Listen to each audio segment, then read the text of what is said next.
In this video, we'll take a look at how to navigate the vSphere web client. And as you can see, I have logged into the vSphere web client here and I'm at my home screen. And you may notice there are certain areas of my screen that are minimized.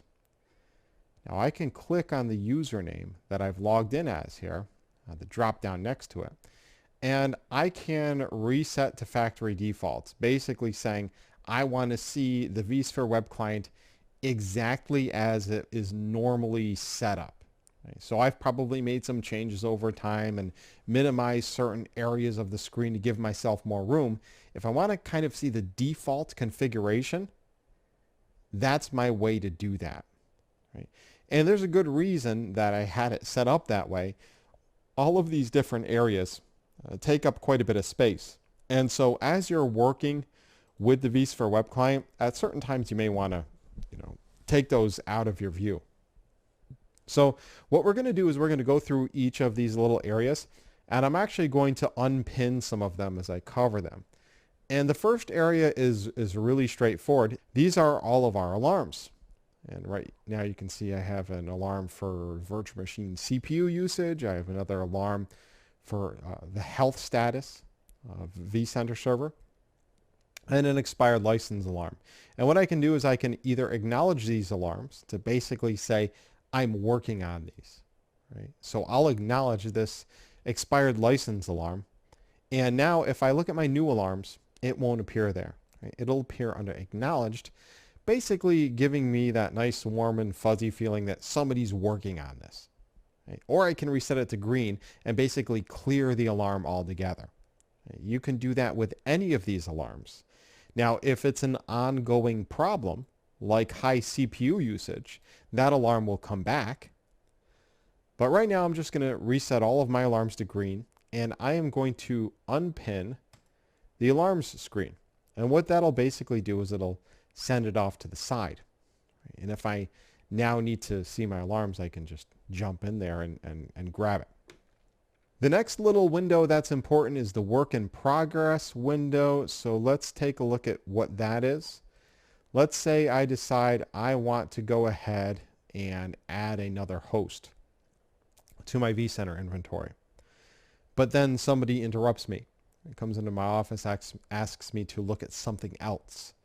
I can click these two little triangles here and minimize that task over here to the work in progress area.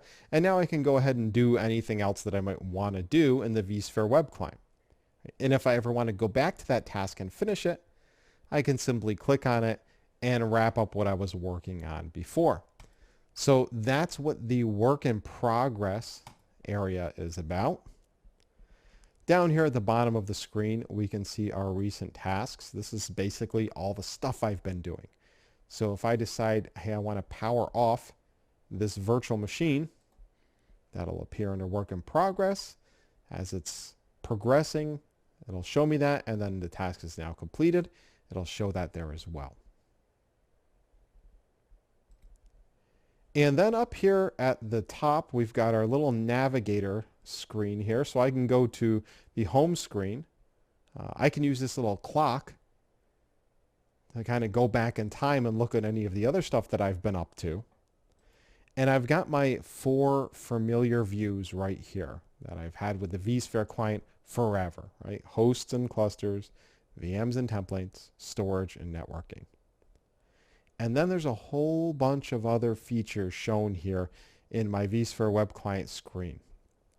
Now, what I'm going to actually do here is just very briefly define a lot of these icons. And that's something that you're going to need to be able to do if you're taking the VMware Certified Associate exam. So a lot of this has actually already been covered in the lecture of this course. But let's just take a couple minutes and review some of the items that are shown here. First off, we've got content libraries.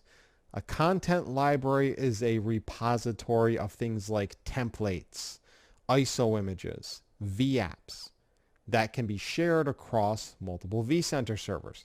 So if I have multiple vCenter instances and I want to have a consistent set of templates or ISO images, I can use a content library for that. vSphere Data Protection is my virtual machine backup solution. I can create backup jobs for virtual machines. I can set up retention policies, and I can even do file and folder level restores. vSphere Replication is used to keep a current copy of data at a recovery site.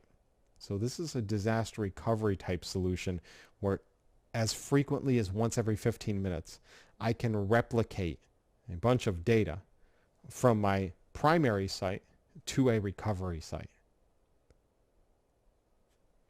And then we have a few other areas that we can look at here.